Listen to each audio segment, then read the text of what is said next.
Welcome back to the Vera House podcast. I'm Myke. He's Perri, but you probably already know that. If you listen to this podcast already, thank you for listening. If you don't, welcome. Glad you're here. We talked about some fun stuff today. We talked about NASCAR and how we had a pretty cool trip over to the racetrack. We got a tour of the facility. We got a history lesson and got a little ride around the track itself. And we'll probably be getting into some NASCARs ourselves here coming pretty soon. So that's really exciting. We talked about Hell Block. If you don't know what Hell Block is, we'll listen to this episode for sure because we're going to get into it. But it was a historically rough around the edges block of the fan. I'll just leave it at that. Yeah. But there's some cool stories around that as well. And then we talked about one of the, probably the very few ways that men in the modern world relieve stress, and how one man decides to do that in full view of the public in the middle of the day at a very public park. What else we get into? Oh man, we got into some great stories, some funny stuff, some really interesting stuff. Many of you may have heard of the show Doug from when you were younger. We get into the lore and the history behind that and its relation to our city of Richmond. We also talk about the long lost Marshall Reservoir, one of the, if not the first reservoir in Richmond. I couldn't even summarize it for you. There's a lot of really crazy stories attached to the Marshall Reservoir, a lot of very strange, mysterious lore around it. But oddly enough, it's documented pretty well, and we dive into the whole history behind it today. And then we also talk about how there's a lot of idiots behind the wheel. You know, it's a bit of a recurring theme. I'm sure as summer continues to roll out, it'll only get worse. But people just end up with their cars in the craziest places in this city. It just continues to blow our minds. And as Perri mentioned, he introduced himself as Myke and introduced myself as Perri. And it's a good time to tell you to make sure that you're following the Vera House podcast on Instagram at verahouse.co. And you can follow us both individually as well. So you can find Perri at Planet Perri, and you can find me at Myke Metzger. Thank you so much for listening to this episode. We hope that you enjoy it.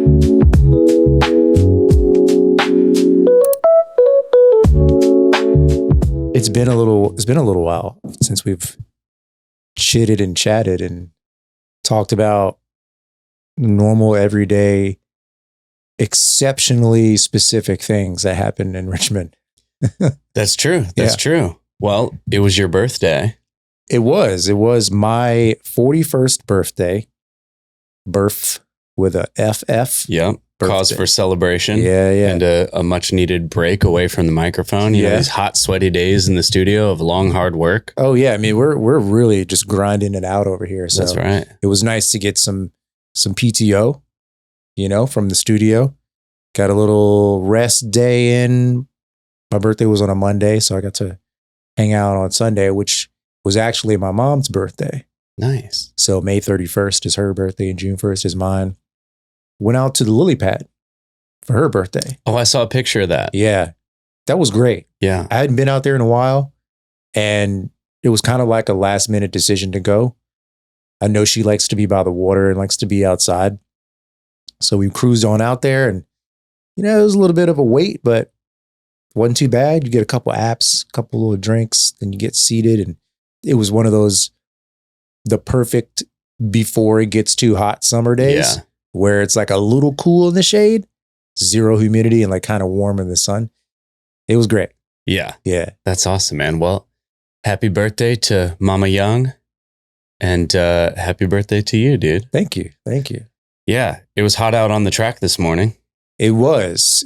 We were out at, I was going to call it the former name, Richmond International Raceway. Yeah. But now I think it's just called Richmond Raceway. Yep. So we were at Richmond Raceway this morning talking to some folks at NASCAR. And we got a little tour of the facility, which I had never seen. I don't know if you'd ever seen any of that stuff. We're both, Richmond natives and have been here for a long time. I've been to a race or two, I think. And I've been to the track a dozen times, and like just the grounds for all kinds of stuff, other races and festivals and things. But she's telling us the history about the track and about NASCAR and about Richmond's role in the race industry itself, which was mind blowing. Yeah. Yeah. And then we got to get out on the track and do a little cruise. Yeah. Yeah, that was cool. It was cool, man. I enjoyed it. And similar to what you just mentioned, I've definitely been there before, but not quite like that. And unfortunately, I've never attended a race. That will obviously change this year. So we'll definitely be there for the races. I think there's 3 or 4 like official NASCAR races, but they have dozens of events there throughout the year. Yeah. So I've been there for the gun show. I went there for the Monument Avenue 10K Health and Fitness Expo. Gun show. Yeah, the gun show. The gun show. Just ignore that. Yeah. Erase that from your memory. Sorry, everyone. Yeah, but I've been there for some cool events, and obviously the place is massive. Yeah. But it was cool to like go all the way up to the top. The view of Richmond was super cool. That was pretty sweet. Because, yeah, you can go to some of the rooftops around Richmond and get some cool views for sure. But to be like, and it's not that far outside of the city, but to be outside of the city and to be able to see like the whole thing like that, it's like you can see the Science Museum, you can see the Carytown Tower, you can see everything. Yeah. It's, really unique, cool view because there's not that much that's that high up in the air out that way. Yeah. So I didn't quite realize that we were signing up for such a unique experience, I didn't either. Yeah. It was a very casual invitation. Hey, come on by. We'll show you the grounds. We'll give you a little history. We'll check out the pace cars, and then we'll kind of take a cruise around the track. And we got the full experience, a full breakdown of the history of the facility and the track itself, its impact and like where it stands in the greater NASCAR racing history and industry. We got specifics about the building, how the history of the building, how it used to be bigger, and it's been reduced in size over the time. It used to be a dirt track. It used to be a dirt track. It used to be fully surrounded with grandstands or stadium seating, and they ripped out like half of the seats. Yeah. I don't remember if she said why, but there's still like remnants of the old stadium seating there. And yeah, just changing with the times, I think. Yeah. So it was really cool. And like you and I are both big motorsports fans. Yes. We don't necessarily watch or follow NASCAR that closely, but we like racing and cars and motorsports and all that stuff. So it was a really cool experience. Like I said, just kind of on a whim. Yeah, come on down. We'll check out the track. And we got the whole deal. And you would never quite realize how huge that facility is. It's massive. So big. She mentioned, Tony Stevens, she works there and she's like the head of marketing, I believe. Yeah. She mentioned there's over 1,000 bathrooms there. Yeah. Like what? That's insane. Yeah. Out of all the facts that we picked up that day, that was the one that really stuck. Over 1,000 bathrooms. Yeah. That's crazy. So many. But here's the thing, right? To put this in perspective, right? You mentioned the grandstands. Yeah. That picture that we looked at, that black and white picture. Yeah. We'll put it up on the screen. Yeah. She said the capacity there was 120,000 people. To put that in perspective, the most attended live concert of all time is Kanye West at 118,000 people. Okay. That's insane. Yes, that's crazy. It's nuts, man. Yeah. Now if you go to a Formula One race today, depending on the track, those races are attended by multiple hundreds of thousands of people. Some of the big ones, like almost 400,000+ people for the race weekend. Yeah. And even like the biggest sports in the world, like the World Cup, like in soccer. Yeah. Like those matches, like each match is attended by about that same amount, like 120,000 people for each soccer match. Yeah. So it's crazy to think that in 1968, whatever, that, and I guess that photo is probably somewhere between like 1960 and 1980. Yeah. It's kind of a wide range, but that's roughly where that photo is from, I believe, because it was pavement in that photo. Yeah. And it was paved in, I think she said 1968. So the photo was taken sometime after that. So let's call it the 70s. It's just crazy to think about that time period. What a totally different time to be alive. Yeah. And now they got to have a daycare center for like the Gen Zs having a panic attack. I was just going to say that back in that time, and I'm sure some of our listeners can relate to this, they were around in that time, and you went out to do activities and a show or events, a race, to the park, to I don't know if the drive-ins were a thing just yet, but you would go out and do things in public with lots of people all at the same time, like going to a big event and waiting in the line and sitting in the stands and talking to your neighbors or whatever. That's just what you did back then, because there wasn't all the technology and things that are kind of in the way of that stuff now. But she did say that during a race weekend, there'll be like 30 or 40 Gen Z aged people that have to be admitted to like the medical tent because they're having an anxiety attack because there's too many people there. Yeah. And like, we got a little chuckle out of it, but it's kind of sad. It's just like, man, I don't think you and I have that problem. No. Now we're a little older now. So do we go out to as many live events as we used to? Probably not, but that's just kind of how things go as you get older. You don't do as much of those things as you used to, but I remember having a blast, and like all I wanted to do was go to a festival, go to a race, go to the fair, go to the circus, and be around lots and lots of people. That like energizes me, and like it's exciting. You know, you get those endorphins, and that makes the entire experience. And you got someone who was born in the early 2010s, and they can't handle being outside of the house around a few 100,000 people for a couple hours. Yeah. Just We're cooked. Yeah. You know, it reminds me of being a kid and going to like, you know, adventure parks and theme parks and stuff. It's like, yeah, you're in these big long lines. You don't know any of these people. And it wasn't something that you like thought about. Not even a little bit. Yeah. You weren't sitting there thinking like, wow, what are all these people in line thinking about me? Or do they think my sneakers are cool? Or like, you know, you wouldn't be bored in line and just staring down at your phone because there's nothing to do.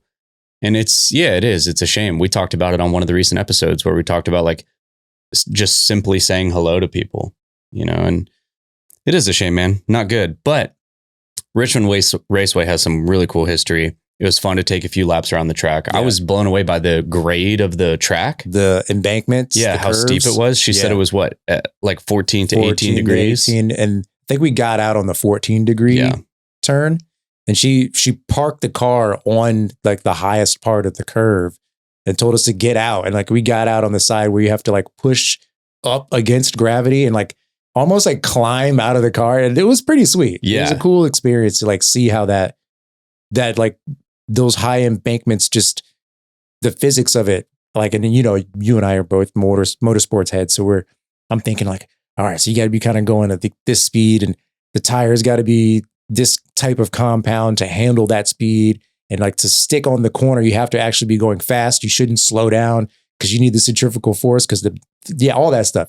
I love it. Yeah. It's cool because when we were up top looking down at the track, you don't realize how steep of an angle it's at, but very cool. So, you know, we took a ride around in basically one of the promotional cars. So it's not quite a NASCAR, but we were invited to take part in like the NASCAR driving academy. Oh yeah. So in a future episode, you'll probably be hearing us talk about actually driving a real NASCAR around the Richmond Raceway, which will be very cool. I'm going to rip it up. It's not a competition, but there will be one. Yeah. And the winner takes all. Yeah, dude. Yeah. Well, don't buff it into the wall. Biff it into the wall. Biff it. Yeah. Yeah. I'm not going to biff it into the wall.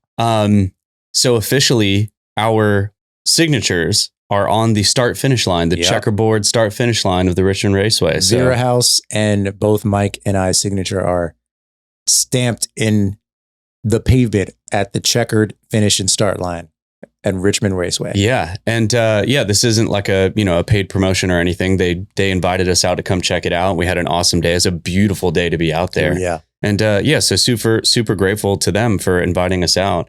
And hopefully it does open up an opportunity to do one of the things that we've talked about. Originally, it started as a joke, and it might be coming together quite nicely now, which is the Richmond Parallel Parking Championships. Oh, yes.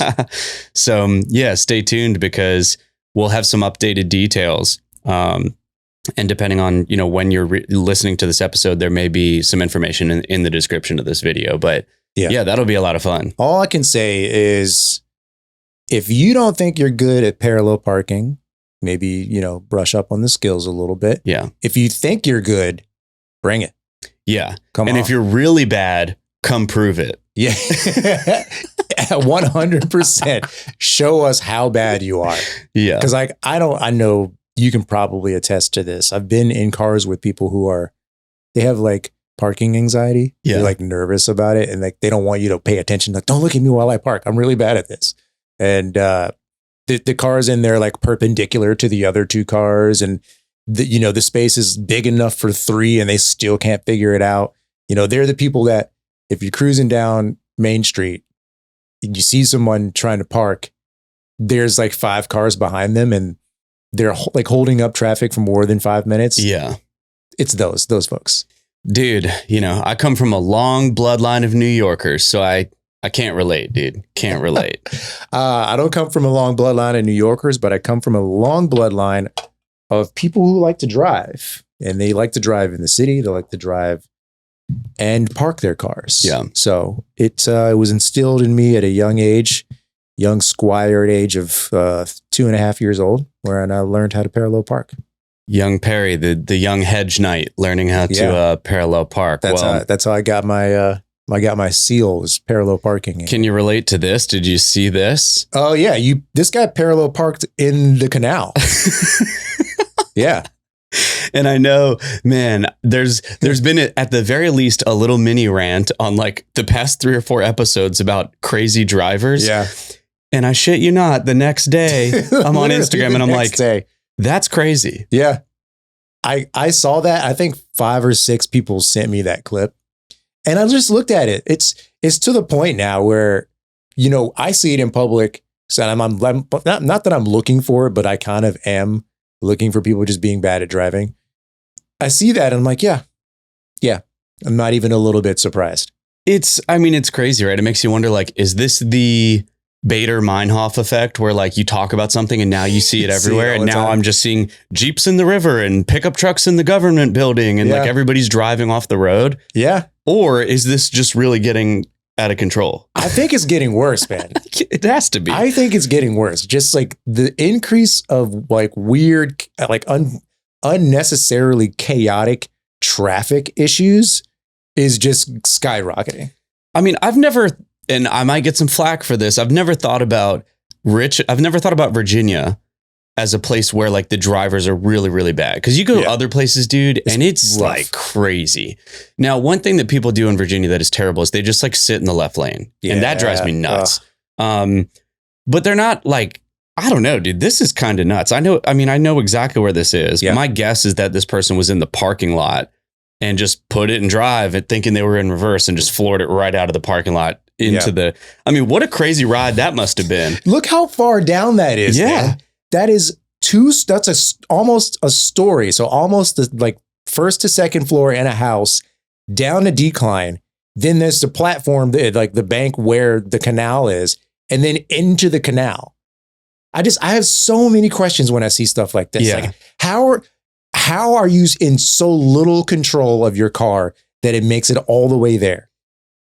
I don't. Yeah, and how do you not instinctually slam on the brakes when you feel that you're going the wrong direction or something? The brakes, that's the thing. It's like the bigger one is the one that stops the car. Imagine you're just having a little slice of pizza, bottoms up, and you're having a nice dinner, and you say goodbye to your granny, and you get in your Jeep, and you're like, all right, I'm headed off to wind down for the night, and you just slam the gas, and you drop 20 feet off the side of the canal walk into the canal. It's just, so can you come pick me up? I need a ride home. So what happened? I just saw you. Yeah, my car is in the river, and insane, I'm not really sure how it happened. It's crazy. For anybody who's just listening on audio, we're looking at a Jeep sitting in the middle of the canal walk downtown in Shockoe. And it would be a good time to tell you that, obviously, if you're not driving, you can always pull up the video version of this podcast. So we're officially on video on Apple Podcasts now. So even if you're listening on Apple, like many of our listeners do, there's an option now to where you can actually pull up the video. So if you're ever listening and we start referencing a video or something, you can easily pull it up to kind of see what we're talking about. Yeah. And not while you're driving. Yeah. Please don't do it while you're driving. Don't listen to us talking about Richmond car accidents while you're having a car accident listening to the Vera House podcast. Don't do that. We can't have that. No. We can't have this like self-fulfilling prophecy to where the next 40 episodes is just us talking about our listeners driving into all the different bodies of water around man, Richmond. That would be so Funny, unfortunately, but yeah, don't do that. Yeah, don't do that. Yeah. And same thing goes for Spotify and of course YouTube as well. YouTube is primarily, it's video. So I don't know what's going on, man. I don't know what's going on. In 200 years, they're going to be searching the bottom of these canals and reservoirs and stuff, and they're just going to find a bunch of Jeeps and Nissan Altimas. Yeah. And they'll be like, what happened in Richmond 200 years ago? I don't know, man. I think I made this comment while we were hanging out the other day. Is like I turned 41 and I feel like if I make these comments now, I'm becoming the get off your lawn guy. I'm becoming the old man who's yelling at kids to get off his yard because he loves his grass. But I can't help it, man. I'm in my car a lot. I've said this before. I take pride in being a good driver. Granted, I did get a traffic citation for not completely stopping at a red light, but I like to think that I'm a pretty good driver. Yeah, we'll brush that one under the rug. We'll just forget that ever happened. Just don't watch that episode, or do, and just close your eyes when you saw the clip. So when I see people who are either willfully unaware or like willfully ignoring the traffic rules or the regulations, or like just the flow of it, and just inflicting their own will on the road and disregarding other people. Yeah, slamming your brakes in front of a huge tractor trailer. Like actually multiple tractor trailers. Yeah, like I have to make this exit. If I don't make this exit, I'm not gonna get to where I go. Yeah. And I have to get over right now, even though there's a 4-ton truck next to me. I know I'm not supposed to slow down in front of him, but I can't not get this exit. I'm going to miss going to Chipotle, and my friends are going to be mad. And I don't care if he wrecks and dies and kills a bunch of other people. I have to do this. Or you're just completely unaware that you're really bad at it. Yeah. Or you're bad at it and you drive anyway. Crazy. All of those things are not great. No, not good. Because I'm looking for it, I definitely see it far too often. Yeah. Pretty nuts, man. Yeah. How about the turnout to the Carytown Run Club? I want to say personal thank you to everyone that came out to the Carytown Run Club inauguration. That was really cool. It's the first time that you and I had ever tried to do anything like that. I think the Blackbird guys have been doing it a little bit prior. I don't have any experience with run clubs. It was my first one. I will be running in the next one. So any shade, you can leave that at the door. Let's go. But to see the turnout, I think we had like 30 people to come out. Dude, it was like almost 50. So there you go. Yeah. Almost 50 people came out. We met a few people. We did the run. We raffled off a pair of free kicks from Lucky Road. So thank you to Jeff for that. Yep. And then we went over to TBT and had brunch, and it was awesome. Yeah. It was great. Very cool, man. Very cool. It was nice to like see it happen. Yeah. Like actually happen and be successful. Everybody had great feedback. They enjoyed it. It was a hot morning. Mm-hmm. It was a little toasty. It was a little toasty. But for now, we're going to do it at the same time. And I mentioned this during the finish that we're open to suggestions. Like Perri just mentioned, we just check our ego at the door. It's, we're not professional runners. We're doing it primarily as a social community thing. There was some fast runners though. We had some people come out from like the VCU track team, some obviously experienced runners. Literally, it was exactly what we hoped it would be, which was all kinds of different people, different experience levels, different parts of town. Everybody kind of had a different reason for being there, and everybody got together. It was social. It was fun. And going back to even talking about kind of joking about the whole like Gen Z antisocial thing, it didn't have that feeling. It was just like, cool. We don't know everybody here and everybody doesn't know us, but like, yeah, we're just hanging out, being social. And it was great. It was fantastic. So, dude, did you know that the water pipes in Richmond used to be made of wood? Not even a little surprised. So imagine like the water pipes going through the city is just like a log with a hole drilled out through the middle of it. Classic old Virginia ingenuity. Very, very old. Yeah. I've got a riddle for you. Okay. I don't know if I even like riddles, but you're going to love this one. Okay? All right. Which Richmond landmark was once a public park, a water reservoir, the scene of a nationally famous murder? It's the home of 150 smallpox victims. It hosted a Ku Klux Klan rally, nearly became our first sports stadium, and was eventually torn apart and just scattered and hidden all across the city. I have no idea. Okay. It was called the Marshall Reservoir. Oh, okay. And where the site sits now is basically over kind of near Randolph and Hollywood Cemetery, Oregon Hill area. Mm-hmm. So there's like a kid's baseball field over by Clark Springs Elementary School. And that is the site of where the Marshall Reservoir was. And here's the story. So beneath a school playground in Randolph sits the forgotten site of Richmond's first major reservoir, a nationally famous murder scene and one of the city's strangest lost landmarks. Most Richmonders have never heard of the Marshall Reservoir, right? Like, have you ever heard of it? I had never heard of it. I haven't, no. But for nearly 100 years, it was one of the city's most important landmarks. This is a long time ago. So back in the 1830s, Richmond's water system was very primitive. Any water that was transported was conveyed in wooden pipes made of hollowed logs. And in 1829, Richmond hired Philadelphia engineer Albert Stein to design a new water system for the city. They built a massive reservoir on a hill in what is now the Randolph neighborhood just west of Hollywood Cemetery. The reservoir was actually a public gathering place. So it was like a park. There were gardens, there were walking paths, there were a ton of trees and foliage and greenery, and people would spend afternoons there overlooking the river. It was like one of the most beautiful parts of town. But in 1885, the reservoir keeper arrived for work and spotted a body floating in the water. It was a young pregnant woman named Lillian Madison, and the Shockoe Examiner did a whole story on this murder. But the investigators eventually concluded that she had been murdered by her cousin, a guy named Thomas Cluverius. He was a young Richmond lawyer who was the father of her unborn child. So he got his cousin pregnant.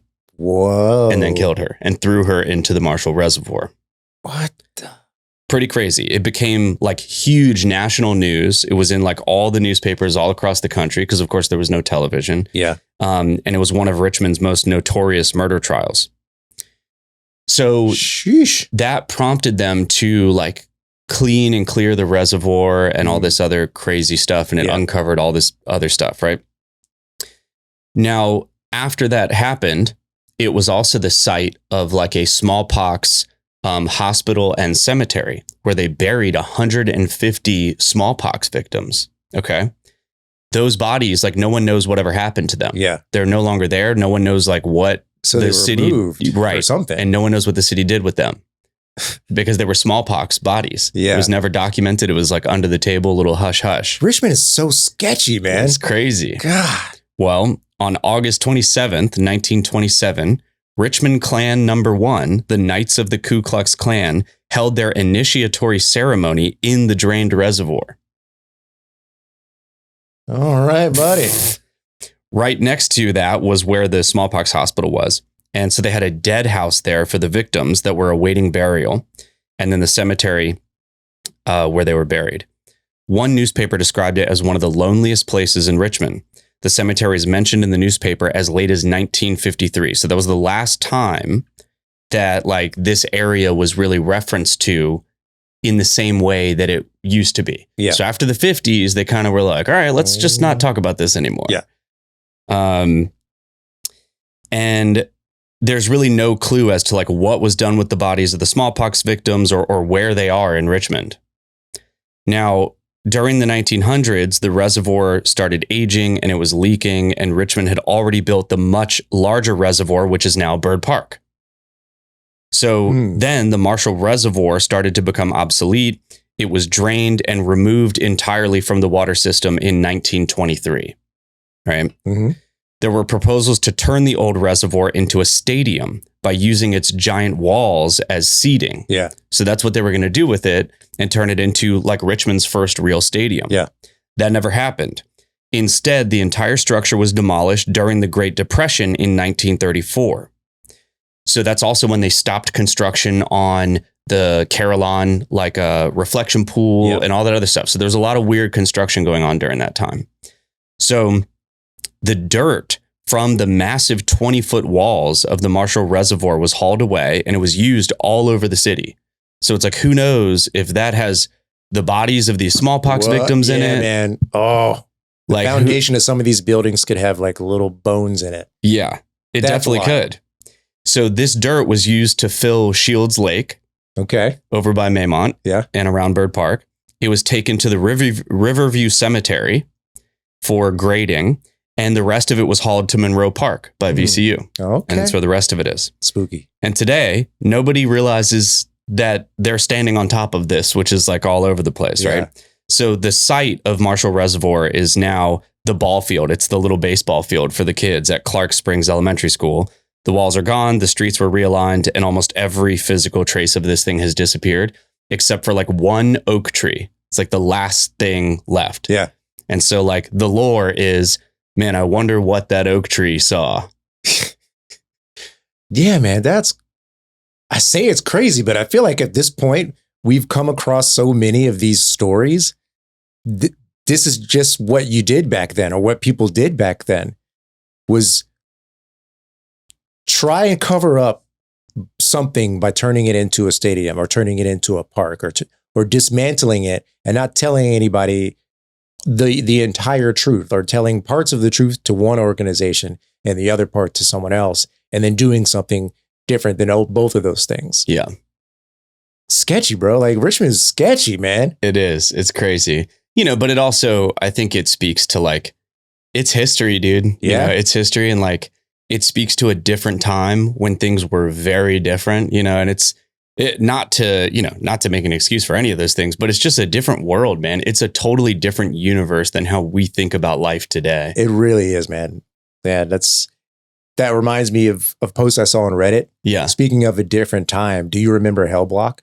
Oh yeah. Yeah, of course. You spend any time on Hell Block? For sure, man. I used to go to like the Village all the time and go to Strange Matter and there's what is the tattoo shop that was there? I've been tattooed there. Enigma, I think it's called. Was down there, yeah, Enigma, and then like underneath it is the basement, which is yeah. But dude, I've spent plenty of good times there, man. Riding my skateboard around, riding my little fixed gear bike, like I love it over there. Yeah, I think at the time during the Hell Block's like peak, I think I was living in the apartments just around the corner. They were like student housing apartments, so like right across from the Siegel Center. So not on Hell Block, but like just literally right there. Yep. And I didn't hang out with anybody that went or lived on that block. So I didn't really know much about it until like years later. But somebody posted on Reddit, it just says, raise your hand if you've been personally victimized by Hell Block at any point in your life. And it's a picture or pictures of like a dirty mattress on top of a busted couch in front of a staircase. These old Richmond apartments, just really reminiscent of that time. Just Gray Street, man. Yep. And then like winter in the fan, like this is Stewart Circle right there. And it was a flashback, like a memory of a different time. I mean, looking at that picture, even just in this moment, looking at that picture, it just took me like to a totally different place in my mind. I was like, damn, dude. Same, man. Yeah. I had the same reaction. And, this was taken in 2016, but there were references to like the summer of 2008 in this post. And it just made me think, it's like, what was going on in Richmond in 2008? What was I doing in 2008? So I actually had to look. I had to look on Facebook. Yeah. And I'll show you the picture that I found of me from 2008. And you're gonna want to do this when you go home, is just to kind of like remember. It's like, what was I doing in 2008?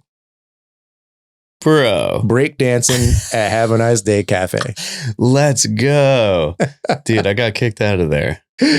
Oh man, yeah. I used to go to Have a Nice Day all the time. I was hanging out with my friends. I was under 21, I think, at that time. And it was a good time. And it was a time before, we kind of went down that route with this story. But even prior to that, talking about the racetrack and the history and what it was like in Richmond in another time. And Hell Block is a perfect example of a time capsule that a lot of people remember, like collective memory of this period of time. And I did a quick search because I was curious about what else was going on in Richmond in 2008. So that was the final season of the Richmond Braves. Oh, wow. It was the summer of 2008. After 43 years in Richmond, everyone knew that the Richmond Braves were leaving town. It felt like the end of an era, but like the summer of 2008 was the end of the Richmond Braves. Dang. I wonder when the Renegades ended. That's a good question. Because I feel like that's similar. Yeah. The NASCAR weekends were at its height with 100,000 fans in attendance. IndyCar racing was making its way to Richmond Raceway.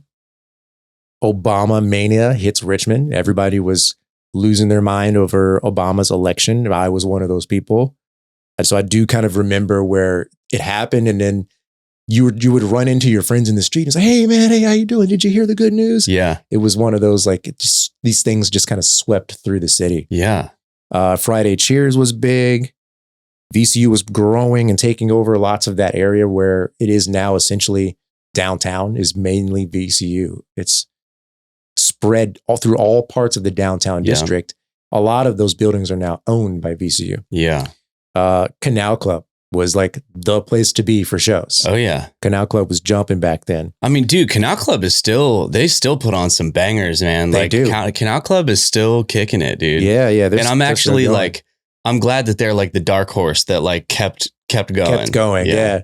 Well, I mean, speaking of other venues, like the National, I think this was the second year that the National had been open since the revitalization. Yeah.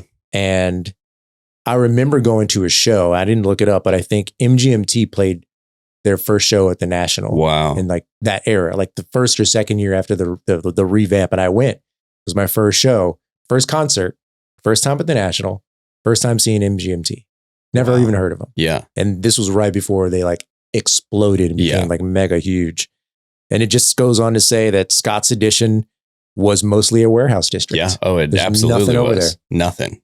Carytown was still the biggest peak shopping area in the city, which is where we are now. It's our humble home.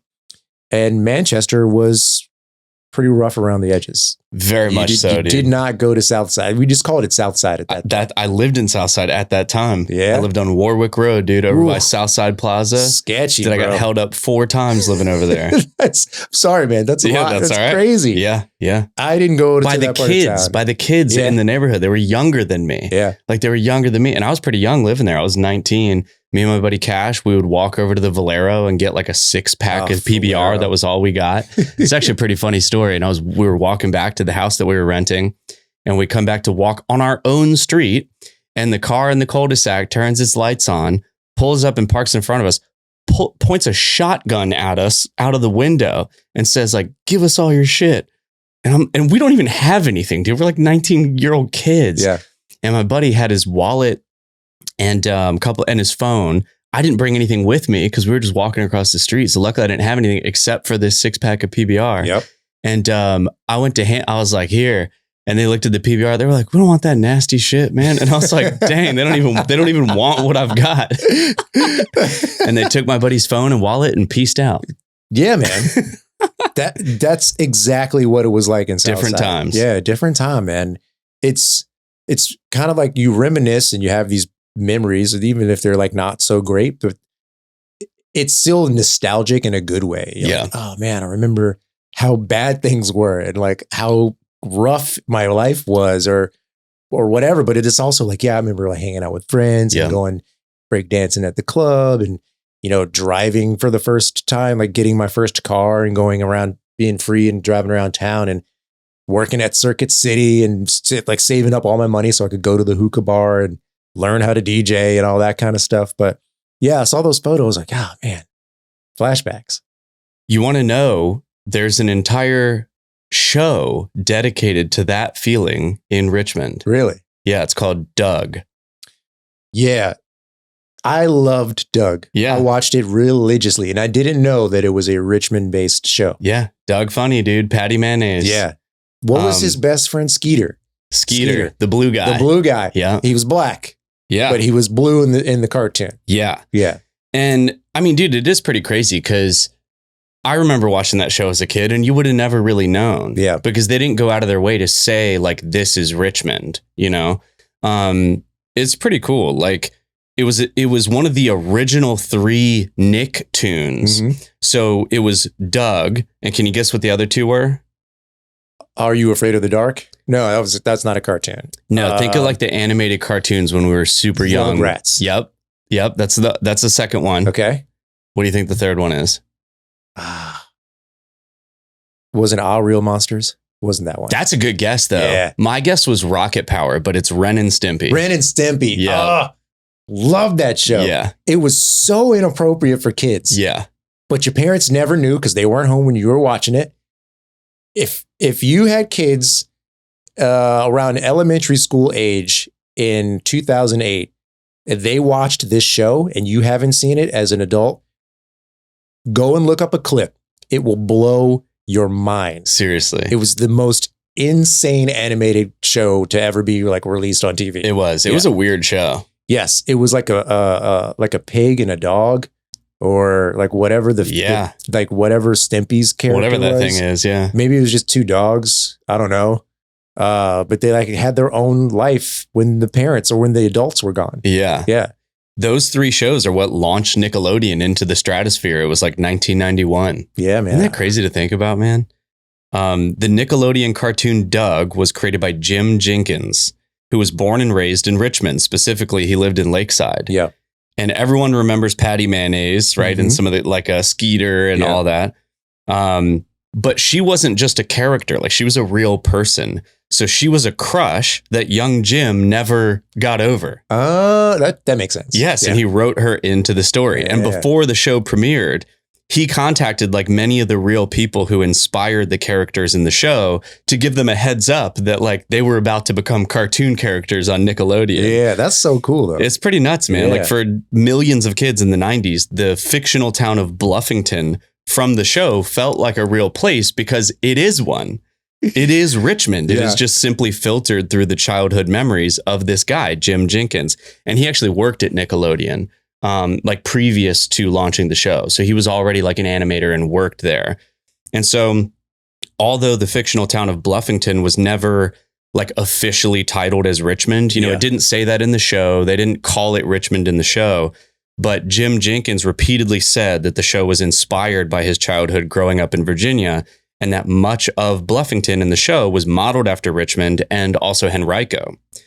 And then in 2009, Style Weekly actually went on a tour of Richmond with him where he like pointed out all the places and the experiences that he had when he was a kid that inspired the show. And the way that he described Doug was basically his alter ego. Mm-hmm. And it was kind of like an emotional reflection of himself, right? So that's clever. Emotional reflection and not a one-to-one, like this is me if I was a kid. Yeah. I think it was his way of like writing through like a lot, you know, and I think even in the show, there was a lot of him like, you know, journaling and writing and struggling with like overthinking. And of course he would use his imagination for a lot of things, but he would visit like the topics of insecurities and the crushes that he had and just the like desire to fit in. You know, it all came from his own experience of being a kid in Richmond during the 50s and the 60s. And then the push to turn it into a show came in the 1980s because he went through like a really bad breakup. He got in a really bad bicycle accident and had like no money. And those were the circumstances that made him want to finally tell the story of a place where there were no overdue bills, there were no misfortunes, and there was no financial stress. And that idea became Bluffington, which is the town in the show Doug Funny. That's pretty cool. Yeah. Man, I think I related to the show, and I think a lot of kids did, right? You were watching the show, like you're either Doug or you're Skeeter or you're one of the other characters. You know, Doug being the main character, most people related to Doug, in the varying like circumstances or situations that he found himself in. You're like, oh yeah, I've been through that, or this seems like something that I'm kind of going through now, or whatever, which was really cool. Like that's what I enjoyed about cartoons when I was watching them back in the day. It's like, look at Doug. Doug's doing the stuff that I like want to do, or he's like having the same problems that I'm having. Like, how's Doug going to deal with this? You know, you're a kid. You don't really have anybody else to relate to. You can't relate to your parents, and your friends are your age, so they don't know what to do either. And you have somebody like Doug that's you, but not you, kind of basically showing you what he's doing. And you're like, oh, bing bong, like here's a light bulb. This makes sense now. And to have it be his like emotional mirror, not a one-to-one occurrence, I feel like was probably an outlet for him. I can imagine somebody who's writing a version of life that was maybe better, less stressful, less responsibilities, but you still notice that you have the same problems. Of like emotional or relationship stress. You know, you're dealing with anxiety, or how you're dealing with anxiety, relationships between people that you're interested in, your teacher, because the class to teacher dynamic is something that I will never forget. Doug was always in class. He was a good student, but they didn't portray him listening to his teacher. They portrayed his teacher as speaking just gibberish. Yeah. Like, and he's like, oh yeah, that doesn't make sense at all. And that's his interpretation of what his teacher sounded like.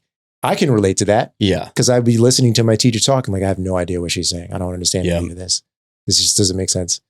When you got kids today that have a similar experience, but they're doing it through like video games and stuff. Yeah. You know, it's like we had these shows and, you know, even like the books when you were a kid, books like, I mean, like maybe not like Goosebumps, but like we just had different stuff that we related to. And yeah, even Goosebumps, like, you know, you have these stories that you relate to and you're like, oh, I feel like this person or I feel like this kid. And especially like, you know, the way that those books would start off, it starts off with just a normal story and then it gets weird and scary, right? Loved Goosebumps. Oh, for sure. Me too. Big Goosebumps fan. Yeah, that was Did you ever watch Are You Afraid of the Dark? You mentioned that just a moment ago and I was like, I don't know if I remember that or recognize that. So that's essentially like Goosebumps, but live action. Okay. So it was spooky stories, not so crazy that you have like nightmares. And it was on Nickelodeon. I don't remember when they would come on. I think maybe they would come on like after dinner time. Yeah. But it was always the same intro. And it was in the series of Nickelodeon expanding the live action television aspect of their programming. But this was definitely geared towards kids. And it was just a telling of a spooky story. And it was a cult classic. Yeah. Are You Afraid of the Dark? Yeah, I do vaguely recognize this. I was like completely obsessed with that show. Yeah. It's almost like the OG Stranger Things. Yes. It was the OG Stranger Things. That's cool. Yeah. I didn't really have Nickelodeon like around the like prime time. I didn't have cable as a kid. And then I got it like right at the end. And I remember I loved like Rocket Power. And there were some other shows that I liked too. Like Even Stevens was a good one. Malcolm in the Middle. Yeah, I always liked all those shows. So I missed some of the like animated stuff when I was really young. But I did catch Doug. Like I watched Doug. Rugrats was good. Yeah, man. Forgotten times, you know? Well, speaking of forgotten times, there was a time where when it snowed and then the snow froze and, you know, the streets were blocked off, that the city would just take care of it. Yeah. And the city would just make sure that the residents were safe and that you could use the sidewalk and you weren't worried about busting your ass walking down the street. Like just about everybody was during this last ice storm. Yeah. But that's going to change soon. Okay. Richmond City Council is considering updates to the city's sidewalk cleaning rules after January's ice storm left many sidewalks frozen and unsafe. Right now, city law requires residents to clear the snow from sidewalks near their property, but the rule doesn't clearly cover ice. Councilor Catherine Jordan's proposal would add ice to the ordinance and change the penalty from misdemeanor to a $100 civil fine. The update would also clarify who is responsible at apartment buildings. For properties with 3 or more units, the landlord, not the individual tenants, would be the responsible party. The city says the enforcement would likely be complaint-driven, not a citywide crackdown. The proposal also allows fines to be waived during a declared state of emergency like the one Richmond's had during the January storm. So these would be fines for like businesses that have sidewalks in front? This would be a fine that already exists. This would be an amendment to a fine that already exists. So currently, it's the resident or the property owner that's responsible for clearing the snow off of the sidewalk. And there is specific time frames. So as it currently exists, the ordinance only covers snow, which caused some confusion this year over how it applies when the main problem is ice. If the snow stops overnight, the sidewalks must be cleared by 11 a.m. the next morning.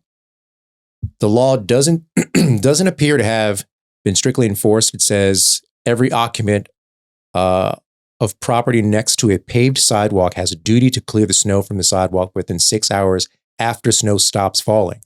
Violations are punishable by as low as a low misdemeanor with fines up to $250. Now that's the current law. The change would make the fine a misdemeanor and only $100. And it would be complaint based. So somebody would have to complain and say, my neighbor didn't clear off their sidewalk. But what I didn't know, and what this is clarifying, is that it wasn't the city's responsibility. It was ours. And the law states if somebody complains, you can be fined and cited with a misdemeanor. Yep. Essentially, what should have happened is that this should have been clarified, made public, so that everybody knows what the deal is. We have a big snow coming in. You may not be aware of this. It is the city's law, the city law. You as a resident or you as the property owner of an apartment building, is your responsibility to clear the sidewalks 6 hours after the snow stops. If it's going to snow overnight, it has to be done by at least 11 a.m. the next day. Otherwise, you get a fine. But that didn't happen.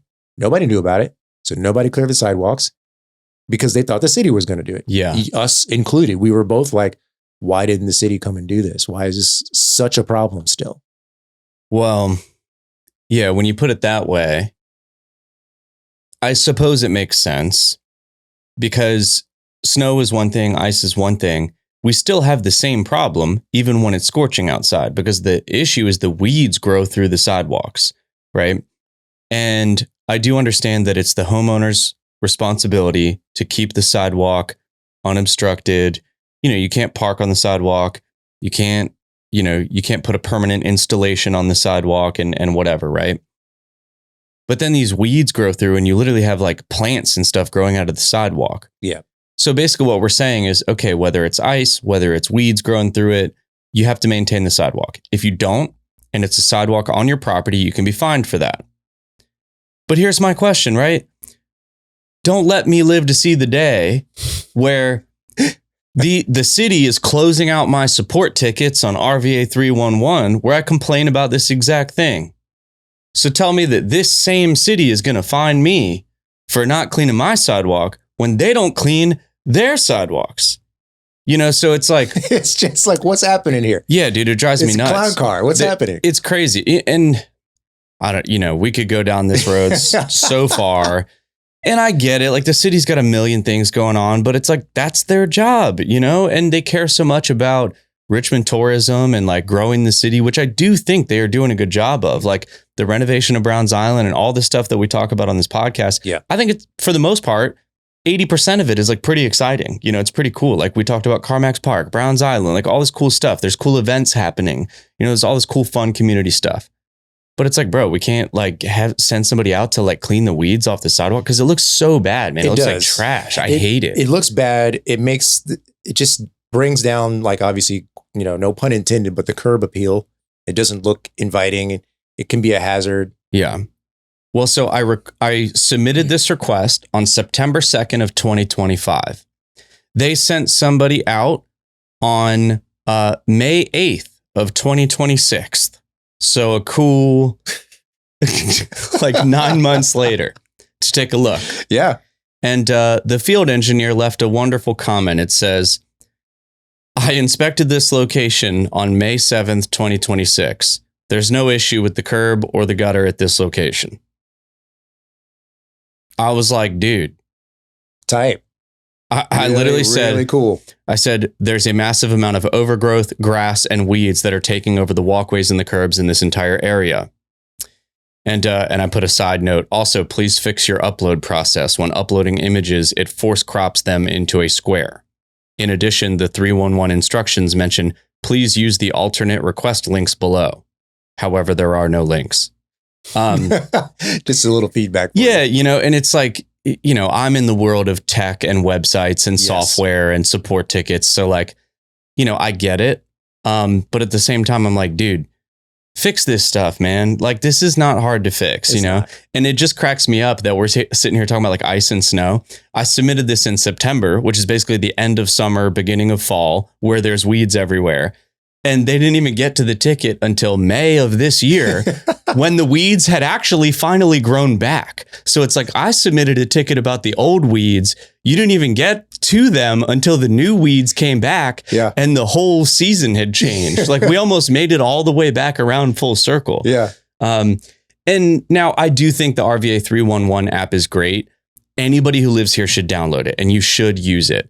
But this is not the first time that I've submitted a ticket for the weeds growing through the sidewalk. Yeah. Specifically on city-owned property. Yeah. And so I absolutely refuse to receive a ticket for maintaining the sidewalk when they don't do it themselves. And the last thing is I don't even have a sidewalk, so yeah. So there's that. Come at me. Yeah. Come at me, bro. I don't even have a sidewalk. Yeah. But I say that on behalf of anybody who does. I hope you don't get fined, but you should also just clean up your sidewalk. Yeah, do your best. We all know that not everybody has a weed whacker and has the time, but bro, that ice, what do you even do? And that's the thing. I was reading this. I'm like, okay, well, that's that Bill Gates ice, dude. Right, you can't even get that up. Seriously. Off the ground. It's like, okay, it was snowing and then it was ice. Like there was no in between. There was no like wait and see or wait until it stops and then I'll come out with my broom and dustpan and just get the snow out of the way. It was like 5 inches of snow and then it all turned into ice. So what are you going to do? You're going to go out there with like a kitchen knife and like, a screwdriver and your good intentions. Like not everybody has the tools and the time and the skill to deal with the ice that we had. Yeah. A blowtorch or seriously. I feel like that should have been a city problem. Yeah. I do actually have a flamethrower and I tried it on that ice, but we went through that. We learned the other day, I don't know anything about thermodynamics or physics, Yeah. So I'm guilty. Well, if you really get stressed out about this, you can do what this other Richmond man decided to do. Okay.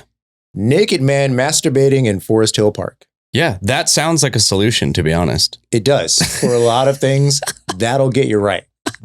But this is on Reddit, of course. Heads up, y'all. My wife and I were walking through the trails today, and there was a guy fully naked on a rock in the creek on his hands and knees masturbating. There were kids playing in the water just a short walk upstream. We called it in, but didn't stick around. Black guy in his 30s or 40s, buzz cut, mid-sized, build, ?